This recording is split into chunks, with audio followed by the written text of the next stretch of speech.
Dans un village paisible, niché parmi des collines ondoyantes, vivait un jeune homme à l'esprit tourmenté. Ses pensées tournaient sans cesse, prises dans une toile de rancune passée et de mots blessants d'autrui. Chaque souvenir de douleur ou d'affront se répétait en boucle dans sa tête, alimentant la colère et le ressentiment. Il nourrissait des fantasmes de vengeance, imaginant des confrontations qui n'arrivaient jamais. Ce tumulte mental constant le rendait tendu, détaché de ceux qui l'entouraient et incapable de se concentrer sur ses tâches quotidiennes.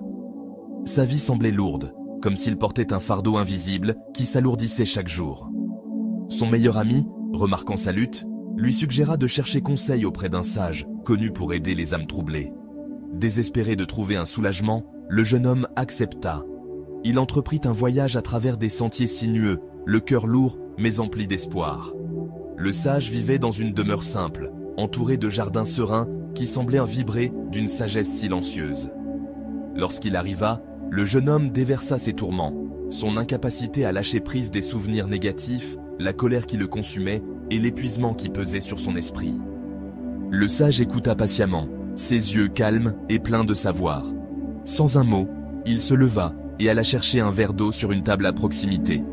Il le tendit au jeune homme, qui le prit, perplexe. Le sage lui demanda de décrire le poids du verre.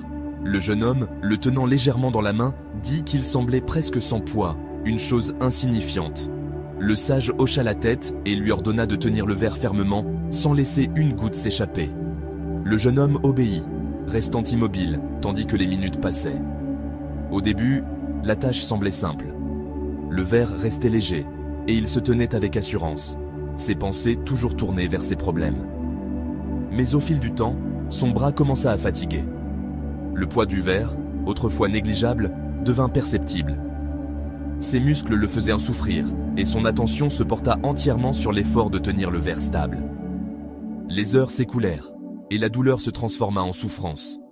Sa main tremblait, et son épaule brûlait sous l'effort. Le verre, si léger au départ, semblait maintenant un rocher dans sa main. Finalement, incapable de supporter davantage, il supplia le sage, demandant s'il pouvait poser le verre. Son bras était engourdi, son corps épuisé par l'effort. Le sage sourit doucement et acquiesça. Avec soulagement, le jeune homme posa le verre sur la table, sentant ses muscles se détendre et sa respiration s'apaiser. Le sage s'assit à ses côtés et commença à parler, sa voix douce, mais claire. Il expliqua que la vie était comme ce verre d'eau. Les problèmes et les blessures que nous portons, la colère, le ressentiment, les souvenirs douloureux, commencent comme des choses légères, assez faciles à tenir. Mais lorsqu'on s'y accroche trop longtemps, ils deviennent lourds, drainant force et joie. Tout comme le bras du jeune homme s'était fatigué à tenir le verre, son esprit s'était épuisé à s'accrocher à la négativité.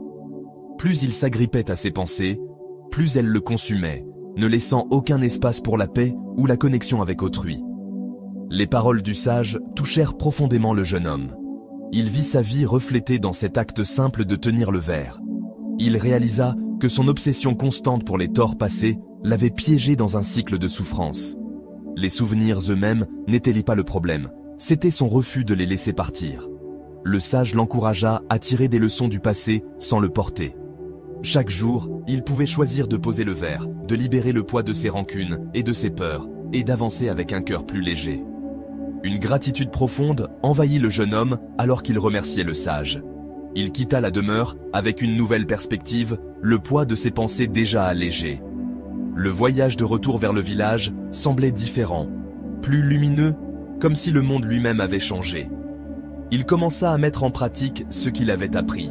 Lorsque des souvenirs de vieilles blessures surgissaient, il les reconnaissait mais les laissait passer, comme des nuages glissant dans un ciel clair. Quand la colère montait, il se souvenait du verre et choisissait de le poser. Avec le temps, le changement fut profond. Son esprit, autrefois une tempête de ressentiment, devint plus calme. Il commença à remarquer la beauté autour de lui. Les rires des enfants dans le village, la chaleur du soleil, la gentillesse de son ami. Il renoua avec ceux qui l'avaient éloigné, son cœur s'ouvrant d'une manière inédite. Son travail, autrefois une lutte, devint une source de fierté alors qu'il y mettait son énergie avec concentration et clarté. Le village lui-même semblait répondre à sa transformation. sa nouvelle légèreté attirant les autres, leur sourire reflétant le sien. Il ne devint pas parfait. Il y avait des moments où ses vieilles habitudes revenaient, lorsqu'un mot dur ou un souvenir douloureux menaçait de prendre le dessus. Mais à chaque fois, il se souvenait du verre. Il visualisait le fait de le poser, laissant le poids s'évanouir. Cet acte simple devint son encre, un rappel qu'il avait le pouvoir de choisir ce qu'il portait. Le passé pouvait lui enseigner, mais il n'avait pas à le définir. Les années passèrent, et le jeune homme devint une personne que les autres recherchaient pour des conseils. Sa présence portait une force tranquille, une sérénité qui inspirait ceux autour de lui. Il partageait la leçon du verre, non pas avec des mots de sermon, mais à travers la manière dont il vivait, pleinement présent, libéré des chagrins d'hier. Sa vie devint un témoignage de la vérité qu'il avait apprise. S'accrocher à la négativité ne fait qu'engendrer la souffrance, mais lâcher prise ouvre la porte à la paix. La leçon du verre resta avec lui pour toujours. Chaque matin, en se levant pour accueillir le jour, il se faisait une promesse silencieuse. Ne porter que ce qui lui était utile. Apprendre du passé sans y être enchaîné, et vivre avec un cœur libre de ressentiment. Dans ce choix, il trouva la liberté. Ses jours n'étaient en plus alourdis par la colère ou le regret, mais légers de possibilités. Et dans cette légèreté, il découvrit un bonheur qui grandissait de l'intérieur. Une joie tranquille, qu'aucune force extérieure ne pouvait ternir. Le village, lui aussi, semblait porter une nouvelle énergie, comme si sa transformation se propageait vers l'extérieur.